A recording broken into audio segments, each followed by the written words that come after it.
जामशोरो में Sindh graduate association ऐं Abbas development foundation senior citizen जे तावन सां माज़ूर नियाणियुनि ऐं ॿारनि में राशन ऐं कपिड़ा तक़सीम कया विया, जंहिंमें ख़ुसूसी महिमान सिंध ग्रेजुएट एसोसिएशन चेयरमैन रफ़ीक अहमद जाफ़री, प्रोफेसर ख़ालिद हुसैन चन्ना, पीरल ख़ान खोसो, ताज मोहन वसाण, प्रोफेसर मदद अली झत्याल ऐं ॿियनि शिरकत कई। आयल महिमान खे सिगा शाख जामशोरे जे चेयरमैन ऐं अब्बास डेवलपमेंट फाउंडेशन जे सरबराह शेख अब्दुल्ला कोहिस्तानी सिंध जी सुखड़ी, टोपी, अजरक ऐं गुलदस्ता पेश कया। महिमाननि तक़रीब खे ख़िताब कंदे चयो त सिगा ऐं ADF तंज़ीम सदाईं अवाम जी ख़िदमत कई आहे। असांजी कोशिशि आहे त हिननि माज़ूर नियाणियुनि लाइ हुनर जी सिख्या तौरु प्रोग्राम शुरू कजनि। उन लाइ डेटा हथ करे या सरकार ताईं पहुचाई वेंदी, जीअं माज़ूर माण्हुनि खे हुनर ऐं इज़त वारो रोज़गार मिली सघे त जीअं हू घुरण बदिरां ॾियण वारनि मां थियनि। हिन प्रोग्राम खे तरतीब ईअं ॾिनो त 1 मार्च असां उस्मानिया होटल मस्त कलंदर होटल जेका आहे उन में छोकिरा जेके माना मेल जेके हुया असांजा ॻाल्हाइण खां महिरूम 56 उते गॾु थी सघिया हुआ। उन खां पोइ बि ईंदा रहिया, असां 100 ताईं उन्हनि जो अंक उन्हनि जो बि थी वियो। उन्हनि खे असां ईद जी सुखड़ी ॾिनी। उते इहा रिथ साम्हूं आई, असांजे मोहतरम साईं प्रोफेसर ख़ालिद हुसैन चन्ना साहिबु इहा राय ॾिनी त साईं जॾहिं असां मेल खे असां ॾियूं था त पोइ असांजूं फीमेल नियाणियूं, असांजी भेनरूं माइरूं जेके ॻाल्हाइण खां महिरूम आहिनि उन्हनि खे छो विसारिजे। माण्हू खे छा थो ॾेई सघे, ॾियण वारी राति दातार जी आहे। बसि इहो हिकिड़ो सुखड़ी पाखड़ीअ जे तौर ते हिकिड़ी यादगिरी आहे। सो असां हाणे उन रिथ ते पूरा लथासीं, साईं जी रिथ खे असां मान ॾिनो। उन ते असीं अलाह साईं जा शुक्रगुज़ार आहियूं। थोरे मुख़्तसर वक़्त में रमज़ान जे महीने में जेकी असां खां जल्द तुर्त थी सघे उहो असां कोशिशि वरिती आहे। इंशाअल्लाह ताला ईंदड़ रमज़ान में असां हिनखे अञा बाक़ाइदे सुठे नमूने अञा पंहिंजे अरेंज सां कोशिशि कंदासीं त हिननि ताईं असां वधि में वधि अञा असांजूं काफ़ी ॻाल्हाइण खां महिरूम नियाणियूं पंध में आहिनि। राब्ता हुननि जा थियनि पिया, फ़ोन हुननि जे तरफ़ां अचनि पिया त हू पुॼण वारियूं आहिनि। जेसिताईं असां पंहिंजी गुफ़्तगू खे समेटे वठंदासीं। ऐं आउं गुज़ारिश कंदुसि पंहिंजे ग्रेजुएट एसोसिएशन जे नायब सदर साईं इरशाद अहमद बरोई साहिब जी ख़िदमत में त पाण अचनि ऐं महिमाननि खे आजियां कनि। मोहतरम सभिनी हिते जेके बि प्रोग्राम में शरीक थिया उन सभिनी खे भली कयां थो। ख़ुशूसन असां सगा चेयरमैन मोहतरम रफ़ीक जाफ़री साहब, वाइस चेयरमैन ख़ालिद चन्ना साहब ऐं ॿिया जेके मौजूद हिते आहे स्टेज ते वेठा आहिनि सभिनी खे भली कयां थो। हीउ प्रोग्राम असांजो सगा जे पारां आहे त हिकिड़ो फलाही कमु आहे ऐं उन फलाही कम जे सिलसिले में हिकु तरतीब ॾिनो वियो आहे। कोशिशि कबी त आईंदा बि अहिड़ा प्रोग्राम कंदा रहूं जीअं तव्हां ग़रीबनि या मिसकीननि खे जेतिरी मदद थी सघे असां सगा जे पारां कयूं। अॻियां बि सगा जेको आहे 2 घर ठाराए ॾिना, पोइ हीअ बि सिलसिलो उन्हनि जी कड़ी आहे। उन्हनि दर ते बि जेको आहे असांजी जेको आहे जेके साहिब हैसियत उहे असां ताउन बि कंदा ऐं उन्हनि जे ज़रिए जेको आहे हीअ तव्हां सभु कुझु पहुची रहियो आहे। हलारो महीनो आहे, दुआ कयो अलाह साईं सभिनी खे जेको आहे पाण खे साहिब हैसियत करे ऐं ॾियण वारो करे, वठण वारो न करे। महिरबानी। ही दौर या अॼु जूं हालतूं सिंध हुजे, पाकिस्तान हुजे या बैनुल अक़वामी तौर ते जंगी माहौल आहे। हर माण्हू अफ़रा तफ़री जो शिकार आहे ऐं उन हालतुनि में अहिड़े क़िस्म जी इहा तकलीफ़ आहे। उहे बि अहिड़नि माण्हुनि सां जेके माण्हू या जन माण्हुनि में का लालच न हुजे, जन में गर्ज़ न हुजे। असां जेको मुरविज निज़ाम ॾिसूं था त कंहिंसां खिलऊं बि तॾहिं था जॾहिं का गर्ज़ आहे, का लालच आहे। ख़बर आहे त हिन खिल जी मोच में कुझु न कुझु मिलंदो, तॾहिं उते उहो मुस्कुरायूं था, खिलऊं था ऐं हथ मिलायूं था। उन दौर में बिना कंहिं लालच जे, बिना कंहिं गर्ज़ जे ख़िदमत करणु आउं सम्झां थो इबादत ई आहे। इबादत रुॻो इहा कोन्हे त रोज़ा रखजनि, इबादत इहा कोन्हे त के नमाज़ूं पढ़जनि, इबादत इहा कोन्हे त को हज कढनि। ख़ुदा खे रिझाइण जे लाइ त सभई वॾा वस था कनि, पर ख़ुदा जी मख़लूक़ खे रिझाइण आउं सम्झां थो हक़ीक़ी इबादत आहे। ऐं वाधायूं पेश कंदुसि ख़ासि तौर ते सिगा जे दोस्तनि खे ऐं अब्बास फाउंडेशन वारनि खे। अॼु बि उन्हनि माण्हुनि सां ईद मल्हाए रहिया आहिनि जेके न ॻाल्हाए था सघनि, न ॿुधी था सघनि। ऐं सम्झां थो हुननि जे अॼु हिन मौक़े ते जेको ख़ुशीअ जो अंदाज़ो आहे उहो असां मां शायदि कोई बि कथ नथो करे सघे जेका हुननि खे सराही ऐं ख़ुशी थींदी हूंदी। ईद खां अॻु में ई हुननि जे लाइ ईद हूंदी, जेको हीउ ॾिसो आहे बज़ाहिर थोरी शइ आहे जेका ॾियूं था उन्हनि खे, पर उन्हनि माण्हुनि जे लाइ इहो वॾो आफ़त आहे। ऐं हेॾी हिन महफ़िल में उन्हनि खे इज़त मान ऐं मोहबत सां उहा शइ पेश करणु इहा तमामु वॾी इबादत बि आहे ऐं ख़िदमत बि आहे। ऐं आउं हिकु भेरो वरी बि पंहिंजे सिगा जे दोस्तनि खे ऐं अब्बास फाउंडेशन जे रूहे रवां अब्दुल्ला कोहिस्तानी खे जस ॾींदुसि, जेको मुसलसिल मूं ॾिठो आहे त हमेशह ई माण्हू जॾहिं बि मूं वटि आयो आहे त का पंहिंजी गर्ज़ खणी न आयो आहे, पाण सां का शाम का राति को ॾींहुं मल्हाइण जे लाइ हिन कॾहिं बि का ॻाल्हि कोन कई आहे। जॾहिं बि हिन माण्हू ज़िक्र कयो आहे त कंहिं न कंहिं ज़रूरतमंद, कंहिं न कंहिं लाचार, कंहिं न कंहिं जेको आहे माण्हू खे मान ॾिनो आहे न, ऐं जेको माण्हू खे मान थो ॾे, ॿियनि खे मान थो ॾे, उहो आउं सम्झां थो वॾो मान लाइक़ु आहे। त जस हुजे अब्दुल्ला कोहिस्तानी खे जेको मुसलसिल हिन जुस्तजू ख़ुदा जे बंदनि जी ख़िदमत करण जे हिन जुस्तजू में आहे। ऐं आउं सम्झां थो त हिन जो अजुर हुनखे ज़रूरु मिलंदो। ऐं अहिड़ा माण्हू मां सम्झां थो बज़ाहिर कंहिं अजुर जी तक़ाज़ा न कंदा आहिनि, पर ही जेके माण्हू हिन वक़्तु वेठा आहिनि ऐं उहे सभु मां सम्झां थो हिन जो सबूत आहिनि, उहे सभु अब्दुल्ला साहिब सां ऐं सिगा जे दोस्तनि सां मोहबत कनि था।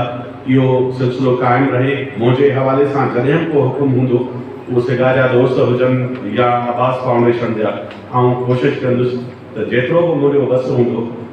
ऐं इन क्रीम जे लखे माण्हू ॿुधनि था जेके 2.5 लाख पर्सन विद डिसेबिलिटी, हैदराबाद जा सिंध में 90 लाख पर्सन विद डिसेबिलिटी, ऐं पाकिस्तान में 3.5 करोड़ पर्सन विद डिसेबिलिटी हिकिड़ो माइंड सेट खणी असां उनखे ॾिसंदासीं त कॾहिं कोई ॿुधी सघंदा। क़ुरान शरीफ़ में अल्लाह ताला चए थो लक़द ख़लक़नल इंसान फ़ी अहसन तक़वीम। अल्लाह ताला चए थो इंसान मुंहिंजी बहितरीन तख़लीक़ आहे। हिकिड़ी तरफ़ मुंहिंजे अल्लाह जो फरमान, ॿिए तरफ़ माण्हू चवनि था वीचारा तो हमको बुधाए मतलब रमजान हले पियो, अगर असां ही सेंस हली घुमंदासीं अल्लाह ताला जे उन कम अज़ीम कम में नुक्स कढंदासीं त असांजो रोज़ा क़बूल थींदा, नमाज़ क़बूल थींदी।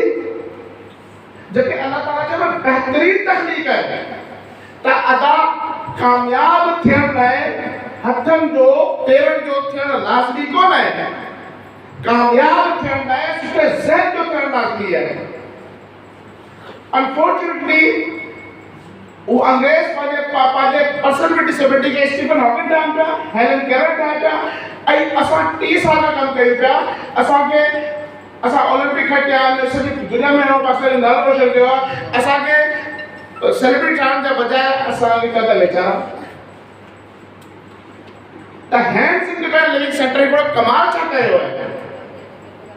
असां इन्हनि जे बगैर नामुकम्मल, असी उन्हनि जे बगैर नामुकम्मल हिकिड़ो बहितरीन बॉन्डिंग एंड्स कई आहे ऐं उन बॉन्डिंग जे थ्रू अॼु असां वॾे फ़ख्र सां चई सघूं था हैदराबाद में वही चई सघूं था जेके जी चोट ॾेई सघूं था सॼे पाकिस्तान खे डायरेक्शन ॾियण वारा पर्सन डिसेबिलिटी रिगार्डिंग असां आहियूं। छोके मुझे सिंध के ॿार अगर इतां निकिरी सागर में वञी डॉक्टरनि खे ट्रेनिंग कराइनि पिया, इतां निकिरी नवाशा में वञी ट्रेनिंग डॉक्टरनि खे कराइनि पिया, इतां निकिरी कराची में वञी ट्रेनिंग कराइनि पिया, इस्लामाबाद में ट्रेनिंग कराइनि पिया। It was not easy task. It means talent जो फुकदार को डायरेक्शन सही गई, हैंड्स इंडिपेंडेंट लीड से डायरेक्शन सही गई, वो असां अॻिते वधियासीं। अच्छा हिकिड़ी शइ चयो तव्हांखे मूंसां गॾु चए थो मोस्ट देव माण्हू हिते असां तव्हांजो हाल सम्झ में ईंदी। असांजो स्लोगन आहे stairs for someone ramps for everyone. मुंहिंजी ज़रूरत रैम्प आहे, तव्हांजी ज़रूरत सीढ़ियूं आहिनि। सीढ़ियूं तव्हां लाइ कोन आहिनि, तव्हांखे 4 माण्हू खणंदा ईअं फर्स्ट फ्लोर ते वञे छा इस्तेमालु कंदा छा इस्तेमालु कंदव फर्स्ट फ्लोर में वञण लाइ सीढ़ियूं ॾाकण न त साहब जो ज़रिए तव्हां बि ठहंदव। ये रैक न हुजे अची न सघां, ये सीढ़ियूं हटाए छॾिया साईं साईं टिकंदा त छा थींदो डिसेबिलिटी शुरू। त असांखे छा करिणो आहे stairs for someone ramps for everyone जो स्लोगन सॼे दुनिया में फैलाइणो आहे। रब काबा जी कसम डिसेबिलिटी अलाह जी तरफ़ हिकु नेमत आहे। असां माण्हू जा नाम जज़्बाती थो थिए। असांजे कोटड़ी जे सिविल अस्पताल तालका अस्पताल आहे, बिलावल भुट्टो कॉलेज आहे, घणनि खूबियुनि जो हिकिड़ो मजमू आहे कोटड़ी जी अस्पताल, उनजी सरवाणी कनि था। और डॉक्टर बरकत लगारी साहब जी ख़ासि खूबी इहा आहे त पाण हितां जे तमामु समाजी सरगर्मियुनि में उहे इल्मी हुजनि, अदबी हुजनि, समाजी ही जेका आवाम जी मोहब्बत ही आवाम सां ख़िदमत मुंहिंजे ख़्याल में त इहो ॿियो फ़हम आहे जेको ॿियनि सभिनी भलाई जे कमनि खां वधीक कुदरत वारे खे पसंदि आहे। मां इंतिहाई शुक्रगुज़ार आहियां ऐं सलाम पेश कंदुसि सगा जे दोस्तनि खे ऐं सगा जी टीम खे त अॼोके हिन नफ़्सा नफ़्सी जे दौर में बि हुननि जेके कमु कया आहिनि उहे कंहिंखां घटि न आहिनि। छो त कुझु कमनि में असां बि हिननि सां गॾु रहिया आहियूं, जीअं अखियुनि जी free camp, free medical camp ऐं ॿिया अनेक जेके सोशल कम आहिनि उन्हनि कया आहिनि। उन जे करे मां सम्झां थो त जेकॾहिं रुगो जस ॾिजे त इहा काफ़ी न आहे, पर असां सलाम पेश था कयूं असांजे दोस्तनि खे, सगा जे दोस्तनि खे जेके अहिड़ियूं तकलीफ़ूं अहिड़ा प्रोग्राम सर अंजाम ॾियनि था। उन सां गॾोगॾु जेकॾहिं अब्बास फाउंडेशन जी ॻाल्हि न कजे, उन्हनि जी ख़िदमतनि जी जेकॾहिं साराह न कजे, ॻाल्हि न कजे त उहा उन्हनि सां नाइंसाफ़ी हूंदी। मां एतिरो चवंदुसि त इज्तिमाही शादियुनि खां वठी अॼोके हिन प्रोग्राम ताईं हुननि अनेक प्रोग्राम कया आहिनि। मां खेनि जस ॾींदुसि ऐं एतिरो बि चवंदुसि त अलाह उन्हनि खे हिमत ॾिनी आहे ऐं हुननि वधि में वधि इंसानी ख़िदमत कई आहे। मां ॾिसंदो रहंदो आहियां सोशल मीडिया ते त चंद ॾींहंनि खां पोइ को प्रोग्राम, वरी कुझु ॾींहंनि खां पोइ ॿियो प्रोग्राम, वरी हुननि जी हिमत ऐं हुनखे जस ॾींदासीं। हिते वेठे वेठे मूंखे हॉस्पिटल जो कुझु कालूं पिया आहियूं। पोइ मूं अब्दुल्ला कोहिस्तानी साहब खे चयो त मां वरी हॉस्पिटल वेंदुसि, पर जेके न्याणियूं जेके अदरियूं आयूं आहिनि काफ़ी देर खां मुंहिंजे ख़्याल में हिन इंतज़ार में आहिनि। मां हिन पूरी तकलीफ़ में तव्हां सां गॾु वेहा, पर कुझु काफ़ी शयूं अहिड़ियूं आहिनि जेके हॉस्पिटल जे इमरजेंसी जे हवाले सां मां अॼोके हिन प्रोग्राम में तव्हां खां मोकिलाईंदुसि सही। ऐं असां हिन पंहिंजे सगा जे दोस्तनि ऐं असांजे अब्बास डेवलपमेंट फाउंडेशन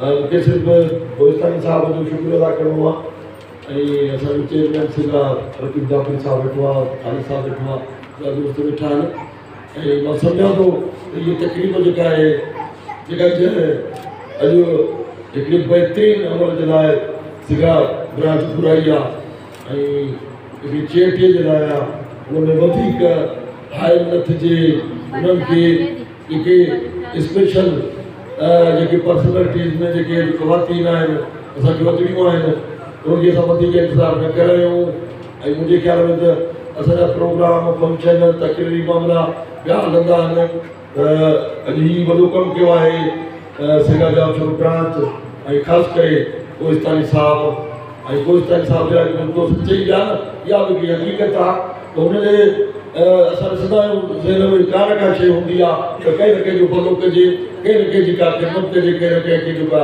का मदद कजे। बहरहाल तमामु घणी शब्द साईं पीरल खान खोसो साहब की खिदमत में तो उतां सां मुखातब थिया। तव्हां तोखे मालूम सभु अॼु जी ही तकरीब जेके गुंगा घोड़ा ऐं माज़ूर शख़्सियतूं आहिनि उन्हनि जी सदारत कंदड़ असांजो मोहतरम चेयरमैन साईं रफ़ीक अहमद जाफ़री, साईं वाइस चेयरमैन मोहतरम प्रोफेसर ख़ालिद हुसैन चन्ना साहिब, साईं ताज मोहम्मद वसान साहिब सिगा जो CC मेंबर ऐं सचल गोश्त कराची जो UC जो चेयरमैन भी आहिनि, रोशन पारा स्कूल जा चेयरमैन भी आहिनि, साईं भुट साहिब असांजो तमामु पुराणो साथी ऐं ॿ टे दफ़ा जेको आहे सो सेक्रेटरी हेल्थ रहियो आहे, सेक्रेटरी फिनांस रहियो आहे, साईं गुलाम हुसैन बलूच साहिब, साईं असांजो मोहतरम तमामु सीनियर साथी ऐं वाइस चेयरमैन ॿ दफ़ा रही चुको आहे साईं अब्दुल रसूल सुमरो साहिब, साईं जंहिंखे प्यार में चऊं शेख अब्दुल्ला कोस्तानी लालण चइयो, लाल मोहम्मद बलोच साहिब, अदी सुमेरा ऐं अदी नसीबा ऐं हेठि मौजूद शख़्सियूं ऐं जेके हीअ असांजूं अदियूं आहिनि सभिनी खे अस्सलाम वालेकुम। हाणे जेका अॼु ही जेका तकरीब मोहतरम साईं शेख अब्दुल्ला कोस्तानी साहिब, साईं शेख अब्दुल्ला कोस्तानी सां मुंहिंजो जेको शुरूआति थी उहा 2010 में थी। जॾहिं 2010 जी बोर्ड आई मां उन ई टाइम ते सिंध ग्रेजुएट एसोसिएशन जो सेक्रेटरी हेल्थ हुउसि ऐं जॾहिं 2010 में बोर्ड में जेके माण्हू आया वीचारा दादू खां ख़ासि तौर ते ख़ैरपुर नाथन शाह खां जेके काफ़ी माण्हू के रोड ते हुया के किथे सिगा जे तरफ़ खां उन टाइम ते असां बि वटि कुझु टेंट हुया, कुझु राशन हुयो, असां बि कैंप लॻाईसीं। उन ई में शेख अब्दुल्ला कोस्तानी शुरूआति हुई उन जी, हू बि जेको आहे मुख़्तलिफ़ हज़रातनि सां गॾिजी ग़रीबनि जी ऐं टेंट रहे पियो। पोइ हिन जी जॾहिं सिगा जी जॾहिं हिन ॾिठी कैंप त हीअ अचे मूंसां गॾिजी वेठो, हिन जी ख़्वाहिश थी त साईं मां मुंहिंजी दिलि चवे थी त मां बि सिंध ग्रेजुएट एसोसिएशन सां गॾिजी हिकिड़ी वॾी तंज़ीम आहे उन ई सां गॾिजी हीअ ख़ैर जो कमु कयां। ऐं साईं जी जेका आवास डेवलपमेंट फाउंडेशन उहा बि हुई, पर जेके साईं वटि उन टाइम खां वठी जेको मुंहिंजो साईं सां सफ़र रहियो आहे त साईं वटि जेके मुख़ैर हज़रात आहिनि उहे एतिरा त साईं जी सचाई, साईं जी ईमानदारी, साईं जी मुख़लिसी ॾिसी करे को साईं खे 5 लख थो ॾिए, को साईं खे 2 लख थो ॾिए, को साईं खे 5000 थो ॾिए, को साईं खे 2000 रुपया थो ॾिए ऐं उहो साईं शेख अब्दुल्ला कोस्तानी उन 1000 खे, उन 500 खे, उन 5 लखनि खे इहे अमानत थो सम्झे, चवे थो त हीअ जेकी अमानत आहे इहा मुंहिंजे लाइ सम्झो त हिकिड़ी वॾी ॻाल्हि आहे। इन ई मज़ो मूंखे का बि शइ हेठि मथे नाहे करणी।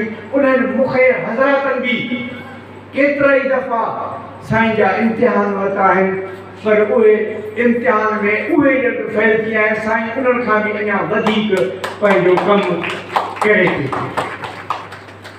सो साईं जी कहिड़ी ॻाल्हि कजे। उनखां पोइ जॾहिं साईं वरी सिगा जो प्रेसिडेंट थियो आहे डिस्ट्रिक्ट जामशोरो जो, साईं खे 6 महीना थिया आहिनि, पर 6 महीननि में साईं सिगा जी एॾी तारीख़ अर्पी आहे जेके पूरी सिंध में असांजूं ब्रांचूं आहिनि, तमामु एक्टिव ब्रांचूं, उन्हनि में डिस्ट्रिक्ट जामशोरो सिगा ब्रांच बि शुमार थी पई।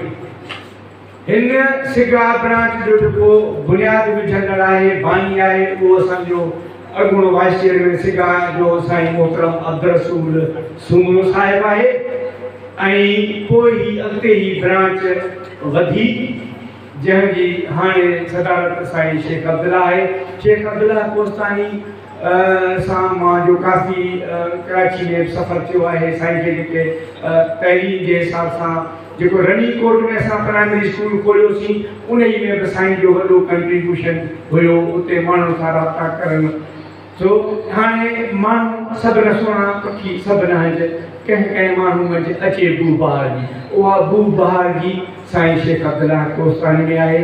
ॿिए साॻे टाइम ते रोज़ा निमाज़ूं पिणु चङो कमु, पर अञा को ॿियो फॉर्म जंहिंसां असीं पीढ़ी खे पसण जो जेको सॼो आहे उहो साईं शेख अब्दुल्ला जे वटि आहे। त इहे जेके ॻाल्हियूं आहिनि सो साईं शेख अब्दुल्ला वटि आहिनि। अॼु ही जेको ही मूंखे साईं जावेद प्रोफेसर जावेद मेमन भी मूंखे जेको सॼो ॾिना त हर साल हू ग़रीबनि जे लाइ ॾींदो आहे। हिन दफ़े बि जेको आहे हुन 15,000 रुपया मोकिलिया, चई ही राशन जेको आहे कुझु ॾिजो। पोइ उन 5,000 मां वरी शेख अब्दुल्ला कोस्तानी खे बि ॾिना, त मां चयुमि साईं ही बि इन ई जो थियो, बाक़ी ॿियनि खे ग़रीब औरतुनि बेवारनि खे असां उहो राशन जेको आहे सो ॾिनो आहे। सो साईं खे जस हुजे ऐं अहिड़ा प्रोग्राम कंदो रहे। जी पाबंद दावत ॾींदुसि सिंध ग्रेजुएट एसोसिएशन जे मरकज़ी वाइस चेयरमैन तव्हांजे भरपूर आजिया में प्रोफेसर ख़ालिद हुसैन चना साहब। यकीनन उहे घणियूं सादत ऐं इबादत वारियूं हूंदियूं आहिनि, जंहिंमें गुफ़्तगू इंसान जी संवार थी थिए। चौकीदार जीअं राति जो चौकी ॾियण वक़्तु चवंदो आहे जागते रहना भैया, त असां बि हिननि प्रोग्रामनि में अची करे हक़ीक़त में पंहिंजे रूह जी राहत वठंदा आहियूं, जिते असांखे अहिड़ियूं अहिड़ियूं शख़्सियतूं मिलनि जंहिंमें अज़म हुजे, जुस्तजू हुजे, ॿियनि जे लाइ सबक़ु हुजे। जीअं लाल मोहम्मद पंवर साहब जी तकरीर में असांखे हिकिड़ी डिफरेंट फिलासफ़ी हिकिड़ी विजन मिली, त लाल मोहम्मद असां सिगा में पंवर साहब लाल मोहम्मद रहियो आहे, हिन जे करे ज़बान जो अची वई लाल मोहम्मद बलोच साहब। या बि नसीबा अती सुमेरा खे आऊं कॉलेज बि ते रोज़ का हैंड्स की ऑफिस खां ॾिसंदो बि आहियां, मिलंदा बि आहियूं, प्रोग्रामनि में दावत बि ॾींदी आहे। त ॻाल्हि इहा आहे त मुर्शिद लतीफ़ जो आहे हिकिड़ो सिट त अलाह जुंग जी आहिनि हिकु सखी बि ॾाता। शेख अब्दुल्ला कोहिस्तानी साहिबु उहो सखी आहे जंहिंजे चौगिर्द जेके दोस्त आहिनि, एम पी खां वठी जेके दोस्त आहिनि, उन्हनि खे हिन वेहण कोन ॾिनो।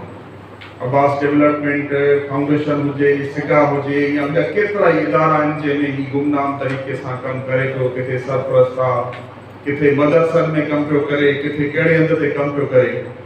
त अॼु खां 10 ॾींहं अॻु में हिकिड़ो अहिड़ो ई वॾो शानदार प्रोग्राम रखियो वियो, जिते सीनियर सिटीज़न फोरम जी अदी भुट्टो साहिबा बि आयल हुई, ॿिया बि काफ़ी महिमान वेठा। त मूं हुते फ़क़ीर कंदे चयो त ॾिसो हिते मूंखे त इहा हैरानगी आहे त असांजे डिस्ट्रिक्ट जामशोरे में एॾी आबादी में उहे माण्हू आहिनि जेके ॿुधण ऐं ॻाल्हाइण जी हस खां महरूम आहिनि।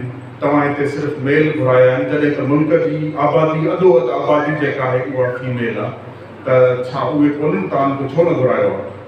त पोइ उते इहो अज़म कयो वियो त इंशाअल्लाह हफ़्ते 10 ॾींहंनि अंदरि असां हिकिड़ो ॿियो प्रोग्राम कंदासीं, जंहिंमें असां फीमेल जेके आहिनि असांजे डिस्ट्रिक्ट में, उन्हनि खे असां इन ईद जे खुशियुनि में शामिलु कंदासीं।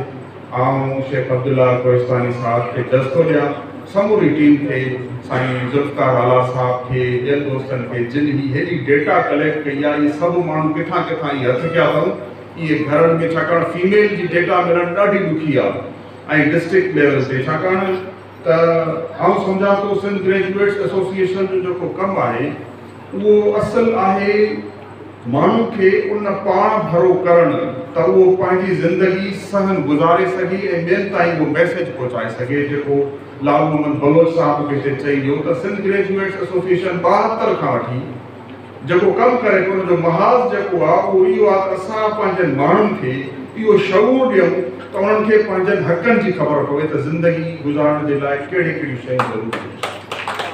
72 खां वठी अॼु ॾींहं ताईं सिंध ग्रेजुएट्स एसोसिएशन जो को ॾींहुं अहिड़ो न आहे जंहिंमें सॼी सिंध में असांजो को न को कमु थियो हुजे। रोज़ 2-3 असांजा कम सॼी सिंध में आहिनि। अॼु हिते प्रोग्राम कल्ह साईं चेयरमैन साहब सचल ॻोठ में असांजी तमामु वॾी हिकिड़ी स्किन कैंप हुई सचल ॻोठ जे आसपास में, हुनमें साईं उते सरगर्म हुया। अहिड़े तरीक़े सां सुभाणे थी सघे थो काशो में प्रोग्राम हुजे, किथे घोड़की में प्रोग्राम हुजे, कराची जेके ॿिए कुंड में प्रोग्राम हुजे, सिंध जे कंहिं न कंहिं शहर में, नंढे वॾे शहर में असांजी सिंध ग्रेजुएट्स एसोसिएशन कमु करे पई। गुज़िरियल कई सालनि खां वठी हिकिड़ी इहा हिकिड़ी वॾनि जे तरफ़ खां महिनत आहे जंहिंजे साथ में असीं बि शामिल आहियूं।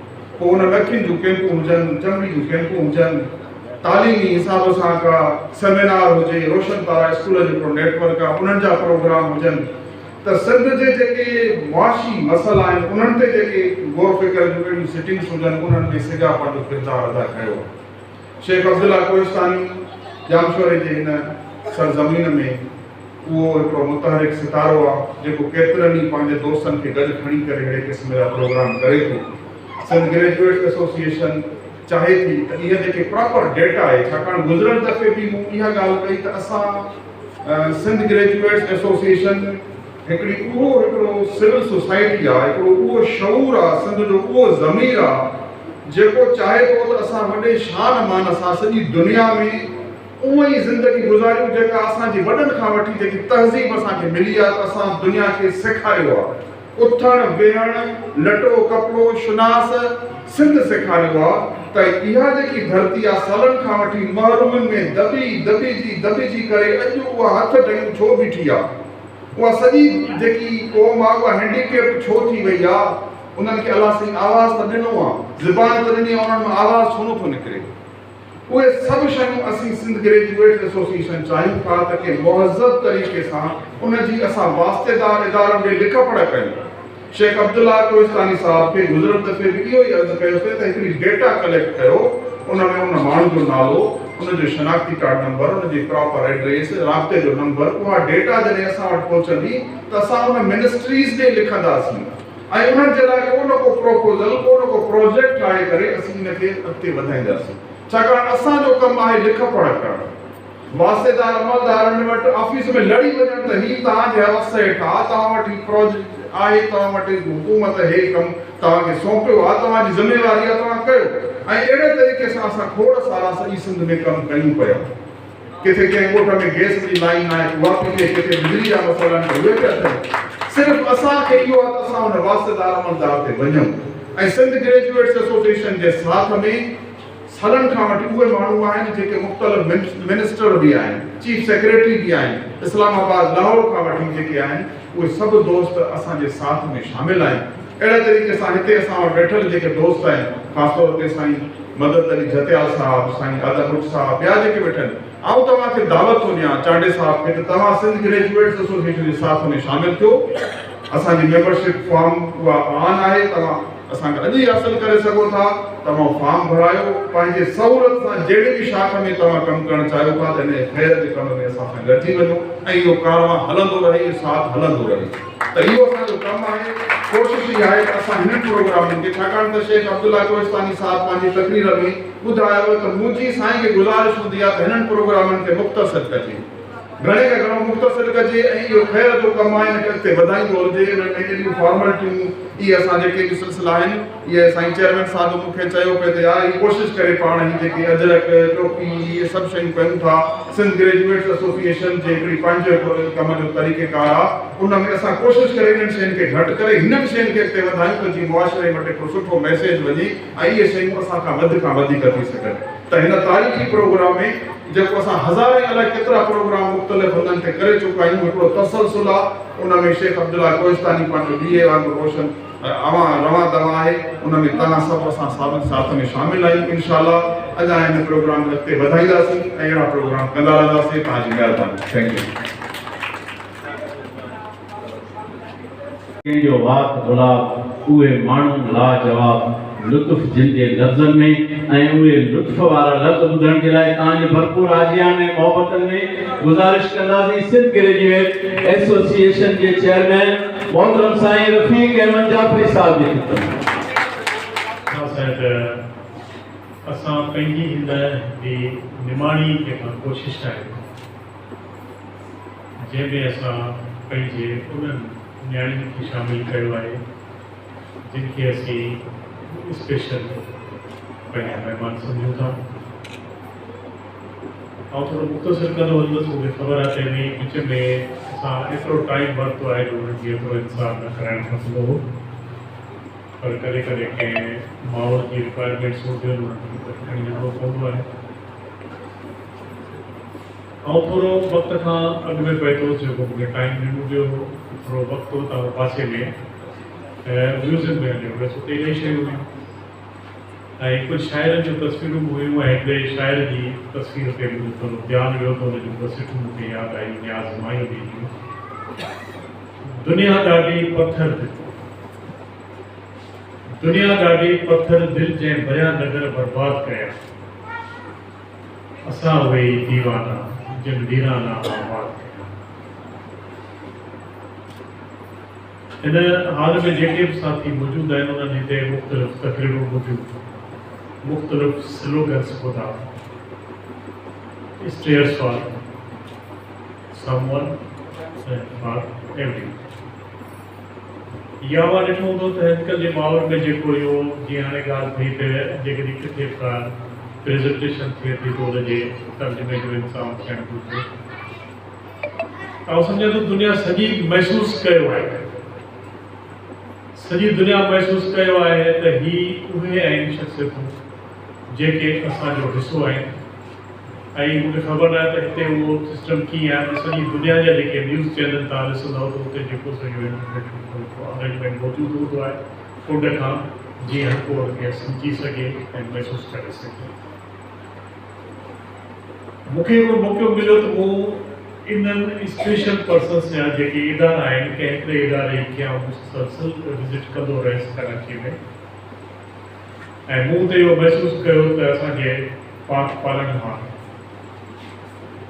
असांजे ख़ुदावंद ताला जिते कंहिं इंसान में जेकॾहिं के अहिड़ियूं ख़ुशूसियतूं जेके हुजणु खपनि उन्हनि जी का कमी आहे त उनखे ॿिए पासे खां एतिरो कंपनसेट कयो आहे जो उन्हनि में एतिरो टैलेंट आहे जेको हर कंहिं आम माण्हू में आम ॿार में कोन्हे जेतिरो उन्हनि में आहे ऐं उन क़िस्म जा जेके तजुर्बा मूंखे थिया ऐं उन्हनि माण्हुनि जो जेको अॻिते वधणु ऐं पंहिंजे माहौल में अॻिते पंहिंजो मक़ाम हासिलु करणु इहे सभु शयूं उन्हनि में मौजूदु हुयूं। ऐं हिते असांजे कोहिस्तानी साहिब खे शेख साहिब खे मुबारकूं ॾींदुसि त उहे कम में मुसलसल शामिल रहे थो ऐं शेख अब्दुल्ला साहिब जेको नज़र अचे थो असांखे जीअं माण्हू जी हैसियत में त उहो कमु करे थो ऐं नज़र अचे थो पर हुन में कुदरत हिकिड़ी ॻाल्हि ॾिनी आहे उहो सुठो लेखक आहे ऐं जेकॾहिं उहो मज़हब जेको असांजो मज़हब आहे उन सां त उनजी वाबस्तगी पंहिंजी जाइ ते आहे पर इंसान दोस्ती जे हवाले सां हुन में ॿिया इलाही गुण आहिनि। उहो फ़नून लतीफ़ा जी जेको सॼो माहौल जो जेको माण्हू ॾिसे थो करे सुगड़ जेके हुनखे गॾु करे थो वठे कॾहिं म्यूज़िशियन्स खे गॾु करे थो वठे इहे सभु ख़ुशूसियतूं जेके मल्टीपल जेके आहिनि उनजी शख़्सियत जा जेके हिसा आहिनि उन्हनि उनखे इन हैसियत में क़ाबिल क़बूल कयो आहे सभिनी जे लाइ सभु हुनजो एतिराम कनि था ऐं उहे वसाइल जेके आहिनि से उहो पाण गॾु करे थो वठे जिन वसाइल मां हू वरी इहे जेके ख़िदमतनि जा सिलसिला जारी थो करे ऐं असां सभिनी जी दुआ आहे त असां सभु हुन माहौल जो हिसो बणिजूं ऐं असां सभु जेको सो शइ खे शामिलु आहियूं गॾु रहंदासीं।